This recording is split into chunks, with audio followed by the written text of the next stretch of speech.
Magandang gabi. Ito, ipapakita ko rin sa inyo ang isang uri ng nakawan.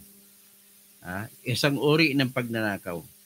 Ang pagnanakaw naman ito ng kredito, ang pag-usapan natin.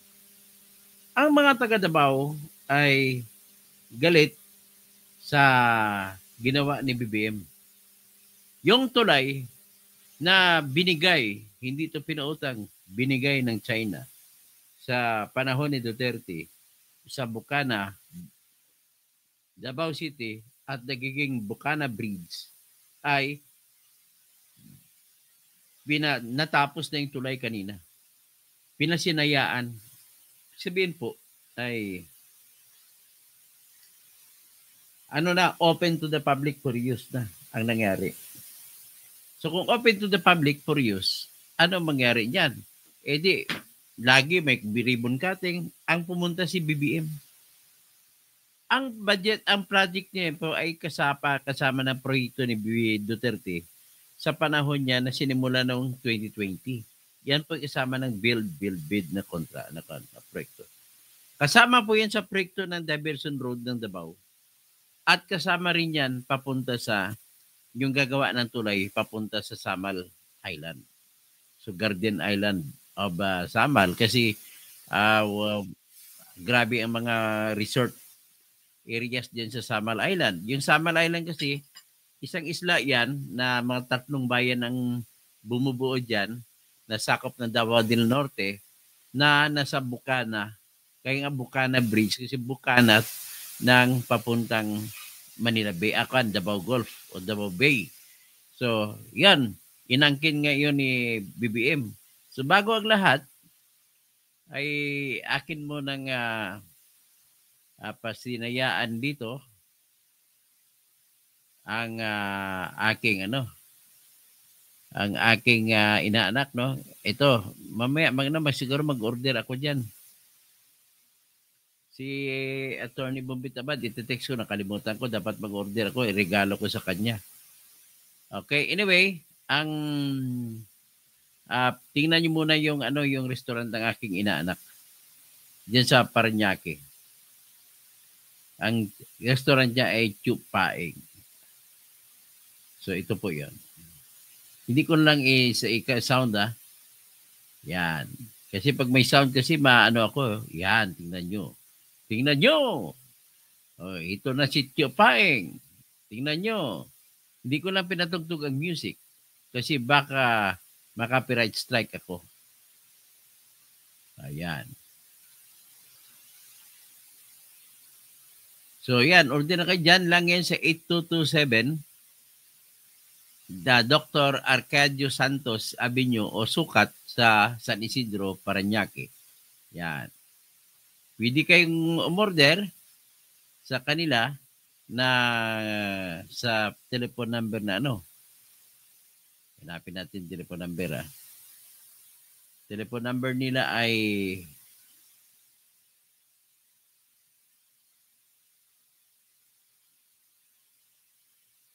0945-591-8688. Tapos pa-deliver kayo sa Grab. May foodpad na pa ba ngayon? O di sa Lalamove. O kung ano pang ibang delivery ng pagkain. Sa chupaings@gmail.com. Yan, pag text kayo, meron din silang sariling delivery. So, yan po. Chupaing. So, may papakita din ako sa inyong iba. Ito may pagkain din silang iba. Ito yon. Ayan. Yan po. So, meron din silang ibang luto na mga burger. Ayan. May sandwiches. So, hindi lang yung pang party pack. Ito meron din silang mga burger. So, ano pa ba? Ito, pakitingnan natin. Pakita na wala lang music Yan.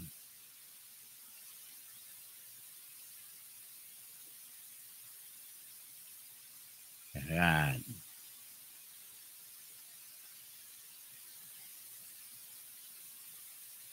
Mga baby back ribs.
Kaya pinutol na naman tayo. Alam mo si BBM, magnanakaw hindi lang sa pera, pati sa pawis ng iba. Galing at pawis ng iba, nagnanakaw din ng credit. So, ito pag-usapan natin ito. Ano ba ito? Pakita natin.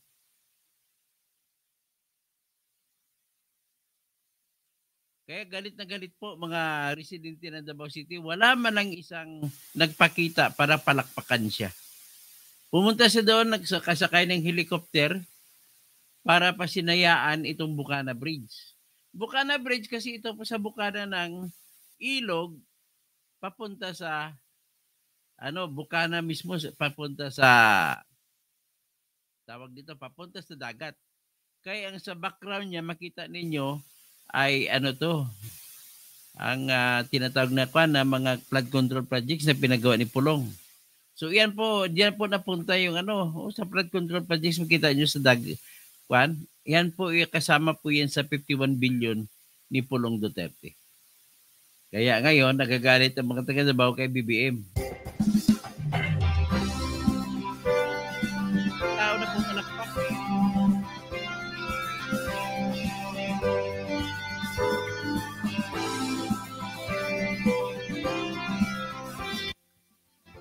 Ay, may music. Kita mo Bukana,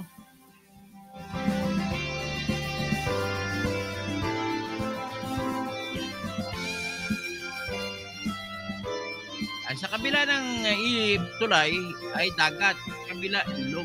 Yan.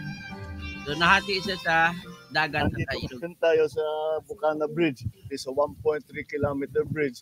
Kasama ito sa buong bypass na ginagawa around the Davao City. At ito'y sinasabi, ang estimate natin, na ang biyahe na dati halos 2 oras ay mababawasan, magiging mga 25 minutes, 20 minutes na lang. Kaya't malaking ginhawa. Lalong-lalo na ay ngayon na magpapasko tayo, we will open the bridge on the 15th. December 15, gagawin na. Matatapos yung buong bypass. Yan tingnan nyo. Ilog sa kabila, tapos dagat naman sa kabila. Yung bypass yan sa gilid niyan ay puro mga kalsada. Sa gilid ng coastal road siya. So ngayon, ang kiniklaim dating ginawa yan, inumpisan ng December 2020. Sa programa ni Duterte na Build. Ngayon, ginawa niya Build Better More. O yan. December 2027. Tapos na lahat ito all the way. Natulungan yan ang mga naman tayo ng ating mga Chinese na contractor dahil ang ganda ng technology nila kaya napakabilis ng tulay. At marunong talaga sila magpatayo ng magandang tulay, magandang infrastructure na mabilis at nasa tamang gastos. Kasi mga kontraktor ng China yan, walang SOP, kaya maganda pagkagawa. Sa Pilipino, magagaling din mga Pilipino gumawa. Kaya lang may mga SOP. Yan ang pasira. Sa tamang presyo. So, this is one of the 4 major projects that our legacy projects that we will be finishing in Davao and its environs. I'm congratulating the DPWH for their But ay may congratulate si Duterte nag-isip niyan. Bongbong. Dinanakaw mo pati galing at pawis ng iba. Good attention to this matter and lahat ng nagtrabaho rito, congratulations. Yan po yung proyekto ni Pulong Duterte, mga flood control niya. Kinaming kalsada na nakadugtong sa tulay. Bukana Bridge ay may habang 480 linear meters sa kabuuan ng tulay.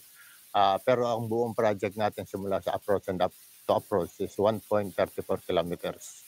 So ito yung mag-uugnay sa kahabaan ng coastal road from the west side to the east side.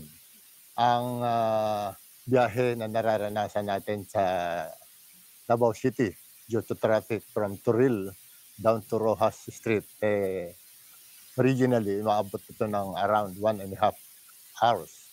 Sa pagtatapos ng ating tulay, Build Better More na nakalagay, Malilesin ito at magiging 30 minutes na lang ang aabutin ng biyahe natin. This is a ODA project, a China Grant project na China, ha? So ngayon, kinukontra niya China.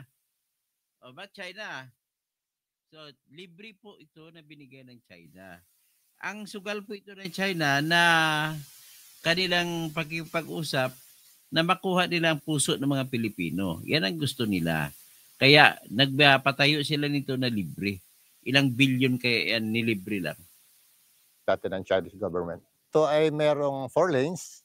Ayan, na may libre yan, libre. Combined libre, galing China. So awayin pa natin ang China. Paano natin ngayon harapin ang problema natin sa China na pinapaalaya sa ating mangingisda? Anong gagawin natin? Walks and pedestrians sa kaliwa at sa kanan ng ating tulay. Actually, ang technology na apply natin dito ay yung tinatawag nating moving forms.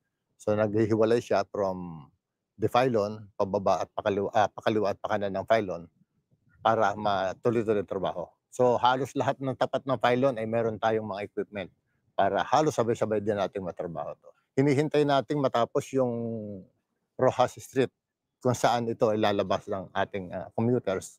At pinangako naman sa atin sa pakikipag-ugnayan natin sa Region 12 ng DPWH, nangako sila na matatapos ito ng December 15. So very timely sa sa facing holidays, may ibsan yung ating traffic na haharapin sa mga panahon darating.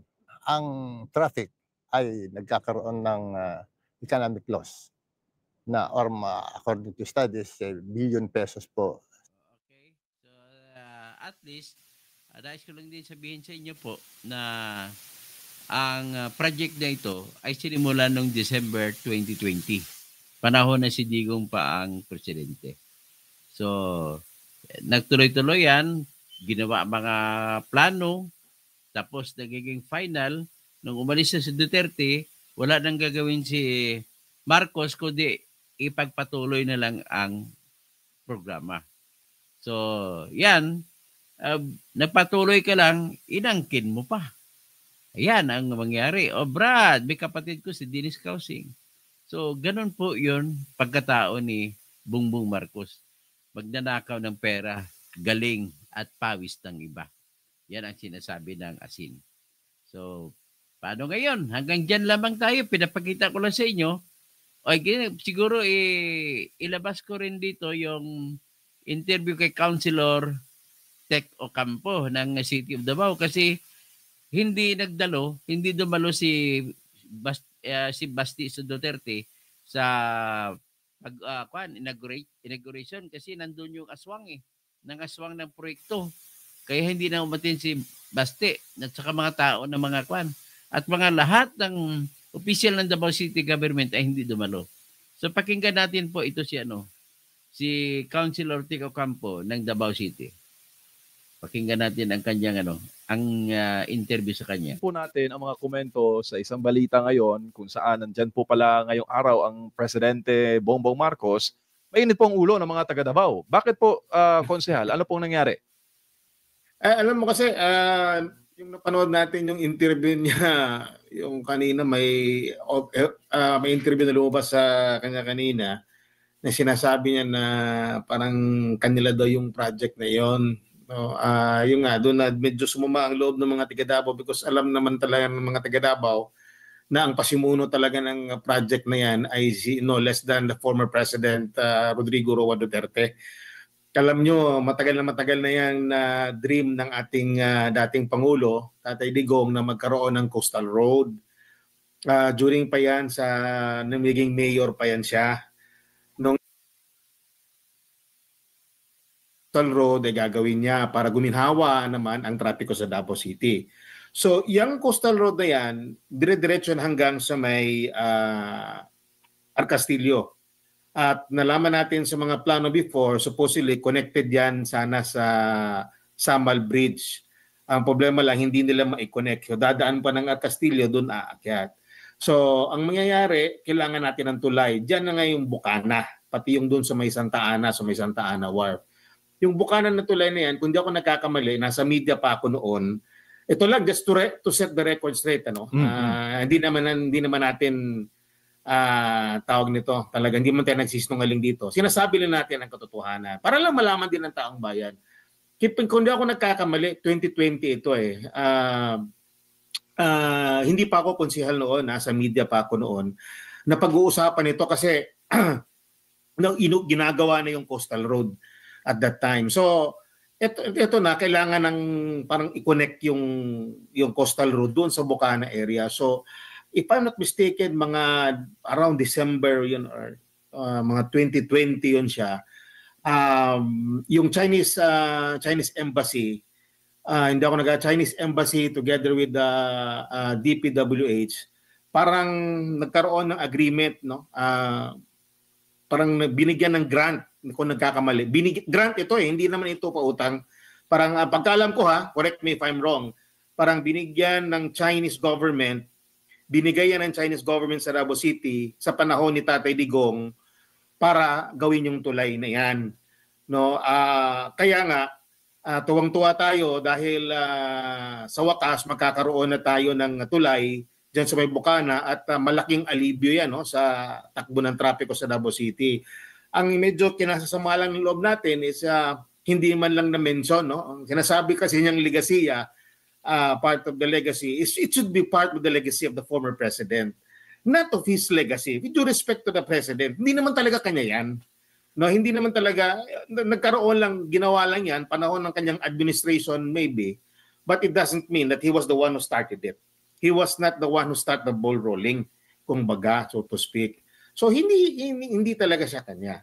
Well, siya ang presidente ngayon, pwede niyang sabihin na sila ang nag-implement o sa panahon nila ginawa yan. Pero to be honest, to the people, at alam naman siguro din niya yan, na talagang tulong yan ng China, government ng China, sa Davao City, panahon ni Tatay Digong as president.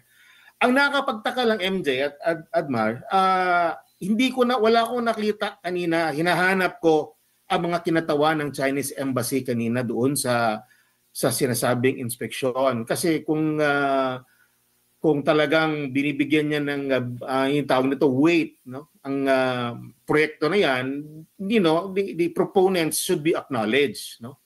Kasali diyan ang government ng China eh. Sila nagbigay niyan eh. Sila ang tumulong sa atin yan. So nagtataka kami kanina, bakit wala ring kinatawan ang Chinese embassy doon? Parang bigay respeto lang sana, no, doon sa tumulong. Actually, sa pagkakaalam ko talagang bigay yan ng Chinese government. Siguro, hindi doon pumunta mga Chinese embassy officials.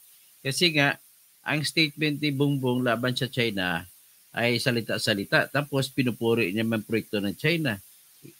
Ibig sabihin, ano ba talagang solusyon? Napunta na tayo sa West Philippine Sea na issue. Anong solusyon sa West Philippine Sea? Solusyon ba yan yung makipagkampi ka sa Amerika?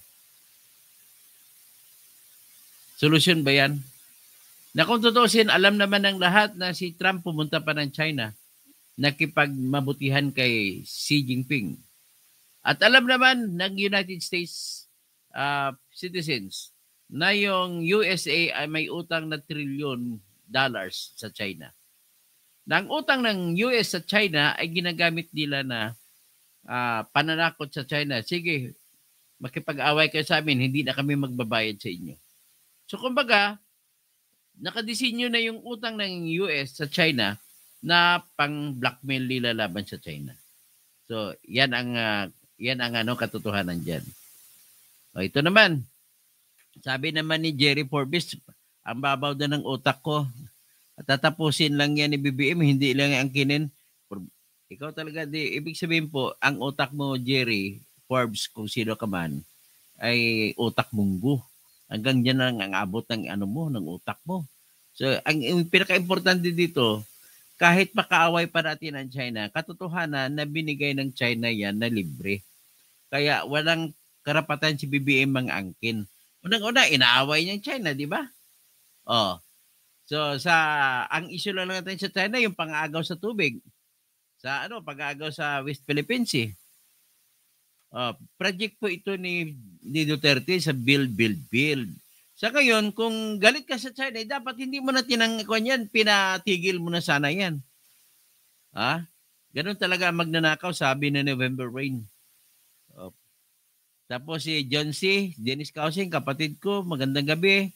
Si Romel Martino, libre mukha mo, kalbo ka na, pati pag-iisip mo, kalbo. So ikaw po ay bubo, Romel Martino, napakabubo mo. Matalino po mga DDS. Tapos sabi naman isa, Richard Navarro, doktor ka pa naman, bakit ganyan salita mo, sir? Natural siya nakaupo, tarantado ka. Hindi pag nakaupo ka, inangkin mo na lahat. Igalang mo rin ang nag-umpisa niyan. Hindi man dapat siya mag-angkin. Ito mga troll ni BBM at ni Romualdez. Ato, bumabaha na naman sa aking channel ngayon. Si Argo, pati proyekto ninanakaw. Bergie Piquero, Hong Kong, going to Macau, pareha. O yun, nang pumunta ako ng Hong Kong, nabakasyon ako sa Macau, ay bus na lang sinakyan ko, hindi na ako sumakay ng ferry. Tapos Romel Martino, tika mo na sino bang isa? Si Mimi Authority, sir, Toto, dati ang daming bahay dyan noon, ngayon, ang ganda na, project ni Tatay Digong. At yan po, inakita niyong kalsada, bago magtugtog sa tulay, yan po yung flood control budget ni Pulong na 51 billion. Yan po yan nagdugtong.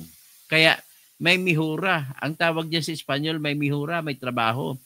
Hindi ghost project, kagaya sa Ilocos, ang daming ghost project.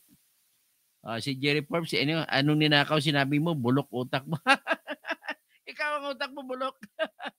Bergie Piquero Marcos, magnanakaw ng pera, magnanakaw pa ng galing at pawis ng iba. Mimi Authority, good evening. Bergie Piquero, Marcos, magnanakaw. May magnanakaw ng oras, galing, pawis, at ng iba. Pati na ang galing, kung minsan ninanakaw rin. Ito kaya ay totoo. Ito kaya ay nangyayari. Ito kaya, yes, nangyayari ngayon. Nangyayari kaya no. Nangyayari din kaya ngayon. So, yan po ang katotohanan. Sabi ni, sino to? Si Jerry Forbes, babaw na ng utak ko. Dipinsan mo pa yung idol mo na magnanakaw. Naku. Kabangos, sabi ni Kabangos, Toto, idol, daming project sa time ni PRD. Ngayon kay BBM, kahit isa. Ang dami din projects kay BBM Panay ghost nga lang. Torre Ponte, taga-Turil ako noon at masaya ako. Grabe sa project, former PRD Duterte. Sana na pagka-former niya lang sana, hindi ka na sana nagdulot pa nagdagdag pa ng sakit at insulto. Wala ka talagang utang na loob, pinalibing pa sa libingan ng bayani tatay mo. John C., BBM should have given credit where it is due. Dapat ganun. Wala, hindi. Inaaway pa nga niya China, di ba? Lerma Jacinto, Marcos Jr. certified magnanakaw, pati projects na sinimulan ni PRD. Si John C., Dr. Causing, don't waste your time on those paid hacks by the administration. Sige. Binabayaran yung kasi. So anyway, I just want to tell you na yung proyektong ito, marami pa pong iba at ang karugtong niyan po ay yung tulay na gagawin sa papuntang Samal. So natigil lang ngayon dahil may petition pina-TRO at na-TRO. So inaantay na lang yan at papunta na ng Samal. So may isa pang tulay na ginawa yung papunta sa Guimaras. Yun, nakuna na ng pundo ni Duterte yun mula sa Korea. Alam mo bang nangyari dyan nang dumating si BBM? Ay hindi pa naumpisahan pero may pundo na. So anong ginawa? Ang ginawa po ay kinuha ang 89.9 billion mula sa PhilHealth. Kinuha ni BBM. At ang katwiran ay ibabudget daw yun sa tulay na gagawin sa Negros at saka sa Panay. Kasama dyan yung tulay na mula sa Iloilo City papuntang Guimaras. Ano nangyari? Nung nagkaroon ng hearing sa Supreme Court, nakita ni Judge Judge Javier, sabi niya, ano ba ito? may sariling pundo no galing sa South Korea. Ang tulay para sa mula ng Davao papuntang Guimaras, mula ng Iloilo papuntang Guimaras. Bakit pa kayo kumuha ng 89.9 billion? Tapos kumuha pa sila ng 117 billion mula sa PDIC. Noong panahon na yun. That was 2023 to 2024. So 117 plus 89, sabi na 19 na. So that was 207 billion pesos. So ang kinuha na, kumuha pa ng ibang project, nagpagawa na nga sila ng Maharlika Corporation. At kinuha ang 100 billion mula sa Bangko Sentral ng Pilipinas. Kinuha yung 25 billion sa DBP at ang 50 billion kinuha sa Land Bank of the Philippines. So grabe, ganun ang paikotan ng pera ni Bongbong. Tapos nagbenta pa ng 25 tons na gold na hawak ng Bangko Sentral ng Pilipinas. Yung pala, sinabi ni Antonio Carpio, Justice, doon pala napunta sa flood control projects. Kaya pag-usapan natin sa sunod yung expose ni Justice Antonio Carpio na yung mga pera na kinuha nila ni Marcos at saka ni Recto ay pinundo para sa mga flood control projects na napunta naman sa mga bulsa nila. At sobrang paniwala ko na totoong-totoo ang sinabi ni Saldico na kinutahan siya ni BBM na 2 billion a month ibibigay niya kay BBM sa pamamagitan ng pagbibigay niyan kay Romualdez. Nang dumating ang punto, noong August 2024, ay hindi na, yun ang pinakahuling bigay. Noong September, ay wala na silang bigay. October, wala nang bigay. Kaya nagalit po si BBM, pinatawag niya si Romualdez at saka si Saldico. Pinagalitan ni BBM noong November 24, 2022 sa harap ni Toby Chanco. Bakit andun si Toby Chanco? Kasi si Toby Chanco, ang asawa niya po ay pinsang buo rin ni BBM at pinsang buo ni Martin Romualdez, being also a Romualdez. Ito naman sa magpipinsan, itong si Toby Chanco pinaka nagsasabi ng totoo. Kaya sinabi niya, sa harap niya, binura ni BBM si Romualdez at saka si Saldico. Ang sagot, sabi sa kanila, ilang mansion pa ba sa Forbes Park ang gusto niyo bilhin? Ilang Ferrari pa kaya ang gusto niyo bilhin? Ilang pera, ilang bilyones pa kaya ang gusto niyo kukunin? Tapos nag-utos si BBM kay Jojo Cadiz na kanyang tao mula pa nung gobernador sa Ilocos Norte na siya na ang tatanggap direkta ng pera mula kay Saldico. Kaya 1 billion na delivery kasunod noong December na binigay ni Saldico ay tinanggap na Jojo Cadiz. Ay nga, 2025 na panibagong budget, nagpasingit na naman si BBM ng 100 billion na inamin naman ni Lacson na totoo. Kaya lang gumawa ng kwento si Lacson at ito raw yung 100 billion ay hindi daw yun totoo kay BBM, kundi pinalabas lang na kay BBM nito ni Bersamin na kanyang executive secretary at gamit sa tulong yan yung kanyang apo na Yusek na si Yusek Adrian Bersamin. At kasama din yung Yusek ng Department of Education na si Treg Olaybar. At kasama din dyan, kaya tinanggal din sa trabaho si Executive Secretary Lucas Bersamin at saka si Amina Pangandaman. Sinama, nakawawa yung mga reputasyon ng mga yan, sinira ni BBM. So yan po ang buong kwento. So maniniwala pa ba kayo dyan sa ginagawa niya? Ladies and gentlemen, it's now high time to let us now express our anger. Pwede na po. Dapat umalis, mag-resign na talaga si BBM. There is no other solution. But and to give new blood to the Vice President kasi siya ang constitutionally authorized o duly constituted authority pag wala na si BBM. Kaya kayo mga kakamping dyan, mga Trillanes dyan, manigas kayo. Kayo ni Risa, manigas kayo kung alis si BBM at si Sara ang papalit. Tama lamang yan kasi siya ang Vice President. Kaya huwag niyo resign all. ang ginagawa niyo pong pagsigaw ng resign all ay binayaran kayo ni Lisa Araneta Marcos para manggulo. Divide and rule ang ginagawa sa ating lahat para tumagal si BBM. Si BBM naman kapal mukha. Hindi siya kaparehan ng mga Hapon na magre-resign kaagad. Hindi siya kaparehan nung sa British. Ilang beses ba nagpapalit-palit ng Prime Minister? Chismis lang, umalis na. Kagaya kay Boris Yeltsin, kay Boris sino yung pinakabago ng Great Britain, United Kingdom, umalis. Kagaya kay kay Justin Trudeau ng Canada, umalis. Chismis lang, umalis. Pinalitan na kagad siya. Ito sa atin wala. Dapat sa atin, chismis pa lang, umalis na. Mag-resign ka na. 'Di ba? O in the same manner na sana si Sara, nung chismis pa lang siya, umalis sana siya noon. Kaya lang, binasura ng Supreme Court ang impeachment laban sa kanya, di good as none. Mag-iisip naman sila ngayon, magsasampa ng February 7 ng bagong impeachment. Yan naman ang nasa isip nila. Sige, let the game begin. Let us, kailangan man, sabi nga ni dating Chief Justice Lourdes Sereno, ang lagi natin naggagawa ng mga tinatag na accountability, magta-trial, nagpapatibay ng ating institusyon.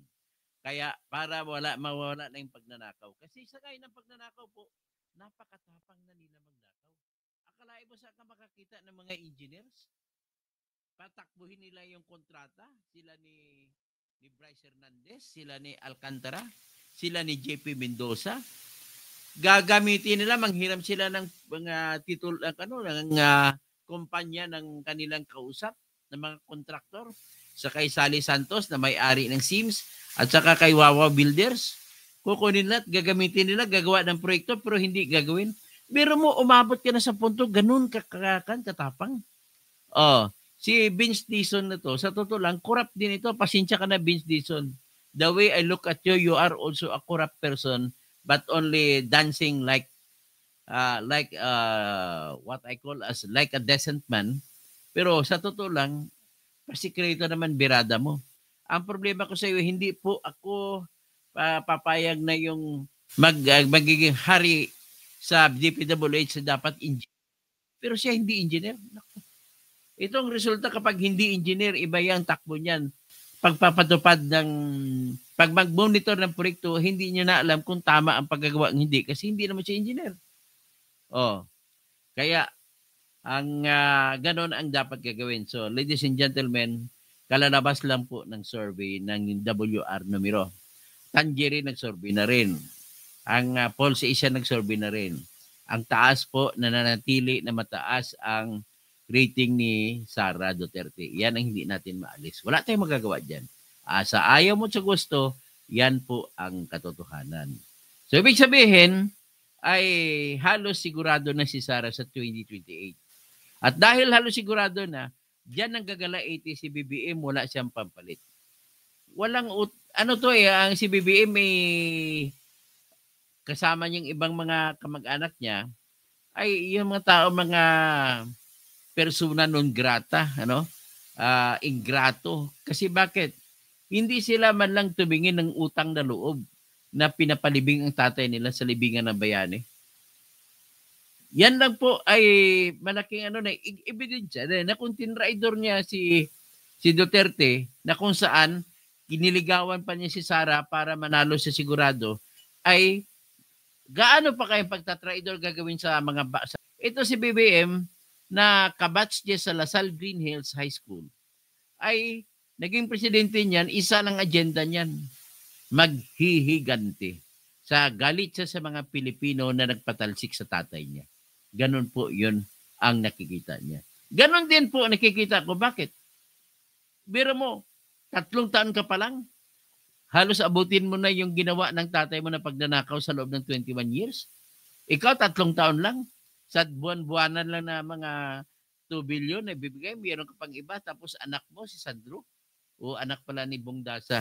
Pasensya na. Kasi nasabi ko, mas kamukha ni Bong Dasa eh. So, ganun po yung nangyari dito. So, pag ganun talaga mangyari, ngayon, para may pakita ko sa inyo, kayo lang mag-judge, ipakita ko po sa inyo yung yung sinasabi ko na si Bong Dasat sa kasi si Sandro, pagtabihin natin. Kayo na magsabi kung talagang kamukha o hindi. Ito po. Yan po ang pang-ending ko sa vlog na ito. Yan. Yan. Yan po si Bong Dasa, yung lalaki. Yan sa kabila si Sandro. Yan. Sabi nung isang nakibasa ko na may-ari ng massage spa ay gabing-gabi daw pupunta doon si Bong Dasa. Nung buhay pa siya. Patay nito eh. At ang sabi niya ay minimum of 3 babae ang kinakants niya. Laban limit 4 daw. Ganun siya katindi. Kasi gumagamit daw ito ng cocaine. Kaya ganun. So, malamang kung nabuntis niya si Lisa, siguro nakuha niya si Lisa na panahon na nagkukukin sila. So, malamang yan ang pwede. Kaya ngayon, hindi natin mailis ang pagiging magkamukha nila. At sinasabi daw na nagkwento ito si Bong Dasa na lagi daw niya pinapadala ng birthday bouquet of flowers si Sandro kung bata pa na tuwing may birthday. Yan ang sinasabi. So for that, it is up to you to decide kung ano sa tingin nyo. Pero sa akin, decision ko, yan ang tunay na tatay ni Sandro. Kaya wala siyang karapatan para pagsabihan si Aimee na hindi yan ang ginawa ni Aimee na pagsabi na may bangag kanyang kapatid na si Ading BBM ay dahil hindi daw yun ugali ng tunay na kapatid. So may kay ba si Sandro para magsabi na hindi tunay na kapatid si Aimee?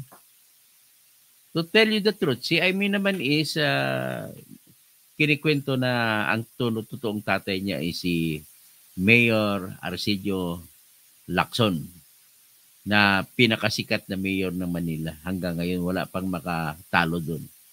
Si Mayor Arcidio Lacson po ang pinakaunang halal na opisyal na mayor ng Manila. Naging sikat siya sa panahon na yun kasi siya po ay radio commentator. Abogado siya. Naging abogado din abogado ni Ferdinand Sr., si Attorney Arcidio Lacson sa kanyang kasong murder sa kung saan ay siya ang inakusahan sa pagpatay kay Julio Nalundasan, na kung saan si Julio Nalundasan ay sa bintana doon sa Batak, Ilocos Norte, nakatingin, kapapanalo pa lang naman niya ng halalan sa pagiging congressman sa First District ng Ilocos Norte. At nandun siya, taga-Batak kasi siya. Si Apo Lakay, taga-Batak din. So ngayon, ay galit na galit ito si Marcos Idralin Sr. sapagkat po hindi niya matanggap na natalo ang tatay niya na si Mariano Marcos. So, di gayon, habang nakatayo sa bintana si Nalundasan, binaril. Sharpshooter ang bumaril. So, ang tinuturo ngayon si Ferdinand Marcos na Idralin Marcos. So, naksintensyahan siya ng CFI o Court of First Instance. Pero inapila niya direkta sa Supreme Court at nanalo siya sa Supreme Court. Inacquit siya ni Justice Jose P. Laurel na taga Batangas. Ang katwiran naman ni Laurel ay dahil may duda. Duda siya na si Marcos nga ang pumatay kay Julio Nalundasan. Ang takbo ng utak niya kung bakit siya nagdududa, kasi sa panahon na yon, kalalabas din naman ng bar exam, number 1 si Ferdinand Sr. sa bar exam. So sabi ni Justice Laurel, ay hindi ka paniwala na ang isang taong nag-murder ay makakapag-top pa ng bar exam. So sa kanya, dahil makapag-top, malinis ang konsensya ni Marcos. At saka isa pa, sayang ang taong ito. Matalinong batang ito. Top na chair sa bar exam. Tapos, kukulong lamang natin. So, iyan ang nagiging kaisipan. So, until today, marami pa talang naniwala, pati ako naniwala, na siyang pumatay kay Julio Nalundasan. But then, Ang katotohanan ay inabsulto din po siya ni Justice Jose P. Laurel. Kaya utang ng mga Marcos loyalist sa Batanggenyo na si Justice P. Laurel ang buhay kung bakit naging presidente si Marcos Sr. Tapos, abogado niya rin nun at the same time si Arsenio. At nung naging mayor si Arsenio, ang kwento na nabasa ko ay gusto maging Miss Manila, yung pinanganak na si Imelda Romualdez, ipinanganak sa San Miguel, Quiapo, Manila. At sumali po siya sa pageantry ng Miss Manila. At may kalaban siya, isa, hindi ko nakalimutan ang pangalan ng isa. At para matalo niyang isa, ayon sa kwento, pumunta sa opisina ni Mayor Arsenio Lacson si Imelda na napakagwapa, napakaganda nung araw. At alam mo na nangyari, the rest is history. So, nangyari, pinroklama din na tabla sa pagiging panalo ng Miss Manila si Imelda Marcos at saka yung kalaban niya. Yan po. So ngayon, pagkatapos nun, na naging congressman pa dati or senador pa dati si Marcos Sr., ay niligawan niya, nakilala niya ito si Imelda Marcos, Imelda Romualdez, niligawan niya, 11 araw lamang ay sumagot na at nagpakasal na sila. Yan po. Pero may kwento naman ito na isa para kay Marcos Sr. na meron din siyang babae na inanakan mga pamilya Ortega pero hindi niya pinakasalan. Kaya ganun kalakas po yung mga Ortega kay Marcos dahil mga pinsan din, mga kapatid din ni BBM yung anak ng tatay niya sa Ortega family. Pero aywan ko lang bakit hindi na inapelido sa Marcos, apelido Ortega pa rin. So yan po ang aking kwento. Huwag po kayo maniwala kasi kwento pa lang muna yan. Ang sa akin lang ay kwento na nabasa ko lang at kinikwento ko rin ulit. Okay? Hanggang dyan lang muna po. Ay, salamat.